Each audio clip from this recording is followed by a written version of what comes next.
this morning's Business Insight, Cincinnati's startup community is mobilizing this weekend to look for ways to fight the heroin epidemic. The Cincinnati Hack Heroin Hackathon started yesterday is continuing today. Hackathons are traditionally events that bring together designers and developers to put together a tech product in a short amount of time. So this focus is a bit unusual for a traditional hackathon. Hack Heroin participants will focus on 4 areas: prevention, response to recovery handoff, and recovery and the community. Spry Labs is a healthcare venture lab spinoff from Centrifuge that helps Cincinnati's largest hospitals and healthcare networks solve their biggest problems. Spry Labs and Centrifuge are partnering with a number of organizations in the city on Hack Heroin. Joining us this morning are Spry Labs Managing Director Emily Geiger and Cincinnati City Council member P.G. Sittenfeld. They are with Business Watch producer Kelly Leon in the studio. Thanks, Peg. PG, Emily, thanks so much for being here. Peg explained it, but I got to tell you, I was telling a friend about this yesterday, and it was like, she really had a hard time wrapping her head around it, which I'm sure you get. So let's start with a quick, what is a hackathon? Yeah.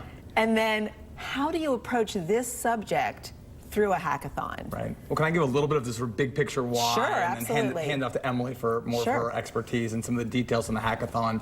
So obviously, I think everyone knows that the opioid overdose epidemic is tearing apart neighborhoods, it's tearing apart families. Right. It's one of the major societal challenges we're facing, and that includes right here in Cincinnati. So we already today, government is very engaged with this challenge. Our first responders are very engaged with this challenge. Social service agencies are very engaged with this challenge. We have this incredible pocket of our community, developers, coders, designers, mostly from the private sector and the tech community.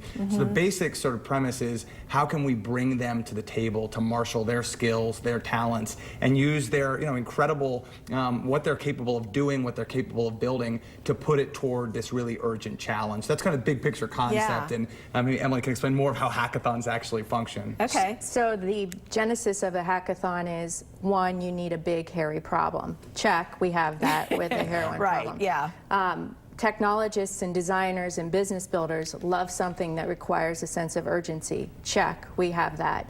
And then we need a space and someone to rally the troops around specific challenges, so that when we come to the table, beginning at the front end of the hackathon, we have specific challenges that people can build tools that connect data, that pull together new business concepts, or even services to wrap around business concepts to help put this problem into a new business. And Emily talked about the urgency that's obviously there, and it's been there relative to the heroin epidemic. But the other piece of this is speed, and the term you always hear in the startup tech community is MVP, so minimum viable product.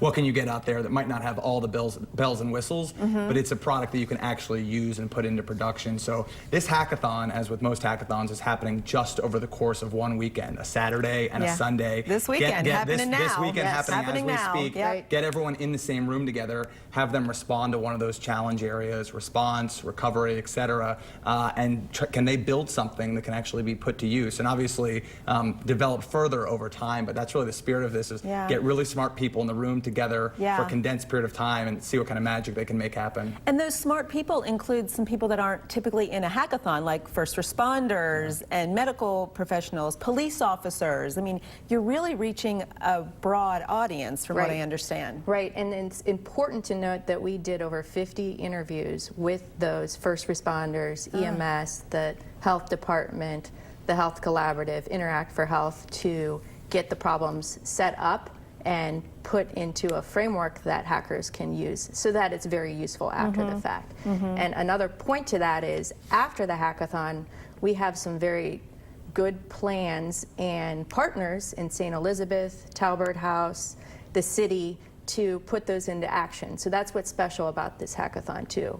We have a game plan, and Spry Labs will help those hackers get this into something usable after the hackathon. So it's in process now. You don't yet know what the results are going to be, but, and I'm just going to say it like this, there's going to be a winner of the hackathon, right? I mean, that sounds like a strange way of saying it, but hopefully the community will be the winner based on the tools that get designed. The big picture, but somebody who's part of this is going to hopefully come up with the winning idea, or maybe it will be a combination of what you hear. Is that?